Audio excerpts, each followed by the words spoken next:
It all started when I and a journalist friend, Geoffrey Sned, met to discuss my latest work. It was another in my series of graphic, bloodthirsty horrors. I picked the book up while Snerd channel-hopped on the TV. Having listened to what I was reading, he picked up the syringe, broke the end, and inserted a handful of maggots. There must have been at least 100 or more. His victim, tied up and subdued, began to scream as his shadow engulfed her. He pulled up her t-shirt and jabbed the broken syringe into her stomach and inserted the contents inside.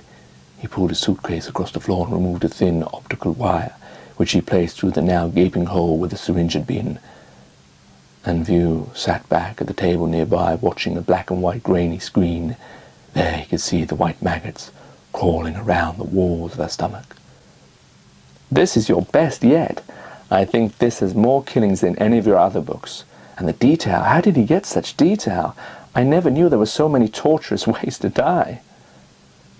Well, a good writer does his research, and a better one uses their imagination. We both were distracted by the television news report. As it happens, the voice speaking over the pictures of the carnage were Geoffrey Snerd. As it continued, Snerd gave some background. "I suppose he wouldn't be the inspiration for your main character. You know, this man is going to break a world record in serial killing. Although he hasn't killed as many people as you have in your books, it was true. Although I was going to admit it to my friend, Jacob Jakes had been the inspiration behind my writings. And they had made me a lot of money, enough to house me and my daughter extremely comfortably." Snare turned off the TV after his piece was finished. "Well, what do you think?" "I thought you came here to interview me."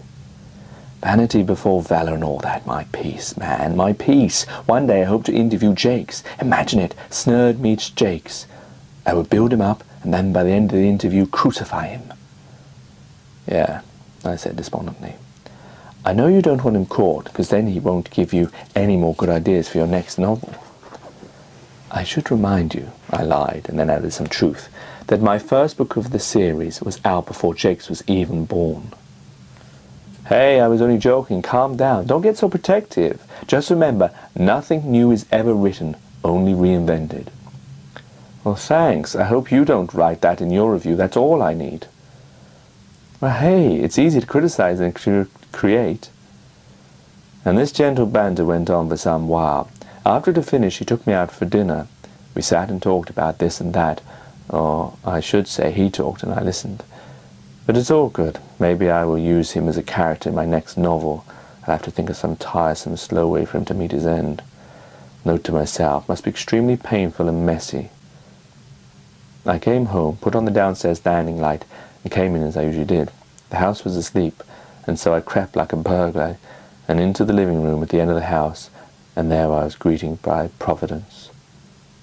A dark figure had its back to me, lit by the light of the window it stood in front, and there in its massive hand was something. It looked like a piece of cloth. But as the car passed the window outside, it lit up the bloody face of my daughter, and lit up too the bulk of a man, a creature, Jacob Jakes. I screamed out. He dropped my daughter to the ground and smashed through the window. I dashed over to my daughter and cradled her one final time in my arms. As when she was born, her blood seeped into my arms, but this was not the joy of birth, but the pain of untimely death. I tried to comfort her, to speak to her. I thought to phone the ambulance, but was afraid I would waste time speaking to an operator as opposed to the final moments of my daughter's life. She spluttered something, but I couldn't understand. I placed her soft head on my shoulder and wept as she slipped into that gentle sleep. As I did so, I was reminded of the cavalier attitude I had with death in my novels. How I even used parts of Jake's real murders in the words that brought me home money. And this, I couldn't help feeling, was a reminder how painful to me, how insensitive my attitudes and words had been, but it had brought home to me now the death of my beautiful daughter. The following day, the police managed to find the hideout of the serial killer Jacob Jakes, and I, along with Snerd, went to see his family house. He came to give me moral support, as well as the entire camera crew. We entered the idyllic house, which appeared like any other middle-class house. But when we got to the bedroom, it was there we saw something was terribly wrong. The floorboards were already up, and in every possible gap were squeezed bodies. Some had rotten away, leaving just parts of bones. It was as if we were looking about at a massacre. I could imagine, if left to his own device, he could easily commit genocide upon the human race.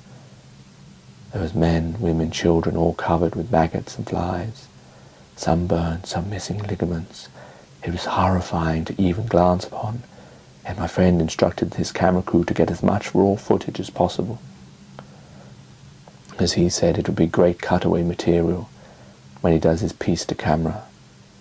As the police pulled away loose concrete from the wall, I looked at his room, and there above his bed was a bookshelf, and upon it, to my horror, was the first book I had written, of the series I still wrote, my first international bestseller,